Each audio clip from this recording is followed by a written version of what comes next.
Hi friends, welcome back to our channel. இன்னைக்கு நம்ம வீடியோல என்ன பார்க்க போறோம் பாத்தீங்கன்னா முருங்கைக்கீரை வச்சு தோசை ஊத்த போறோம். அதுக்கு முருங்கைக்கீரையை நல்லா எடுத்து கழுவி பூண்டு 3 பல்லு, ஒரு பீஸ் இஞ்சி, ஒரு 4-5 மிளகு, ஒரு அரை ஸ்பூன் சீரகம் இதெல்லாம் அந்த முருங்கைக்கீரையோட சேர்த்து அரைச்சி எடுத்துட்டு நம்ம தோசை மாவோட mix பண்ணிட்டு தோசை ஊத்துனோம்னா சூப்பரான முருங்கைக்கீரை தோசை ரெடி ஆயிரும். இப்போ நம்ம இத பூரா மிக்ஸில போட்டு அரைச்சி எடுத்துட்டு வரலாம். கீரையை நல்லா அரைச்சி நான் 3 தோசையை வர்ற அளவுக்கு மிக்ஸ் பண்ணி வச்சுருக்கேன்.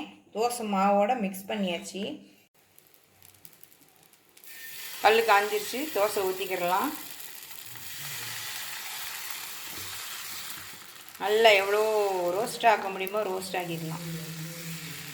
இது உண்மையிலே நல்லாயிருக்கும் இந்த தோசை. நீங்களும் ட்ரை பண்ணி பாருங்கள் எப்படி இருக்குன்னு. ஆயில் நமக்கு தேவையான அளவு ஊற்றிக்கிடலாம்.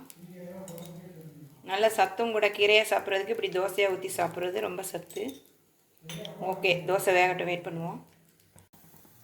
ஒரு சைடு தோசை வெந்துருச்சு. இப்போ திருப்பி போட்டுக்கலாம்.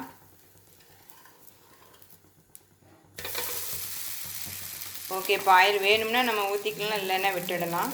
தோசை வேகட்டும். சூப்பரான முருங்கைக்கீரை தோசை ரெடி. அதுக்கு சைட் டிஷ் பார்த்தீங்கன்னா வெங்காய கார சட்னி வச்சுருக்கோம். ரொம்ப சூப்பராக இருக்கும். அதுக்கும் இதுக்கும் காம்பினேஷன். நீங்களும் இதே மாதிரி ட்ரை பண்ணி பாருங்கள். எப்படி தோசை வந்திருக்குன்னு கமெண்ட்ஸில் சொல்லுங்கள். வீடியோ பிடிச்சிருந்தா லைக் பண்ணுங்கள், ஷேர் பண்ணுங்கள், மறக்காமல் சப்ஸ்கிரைப் பண்ணிடுங்க. Thank you friends.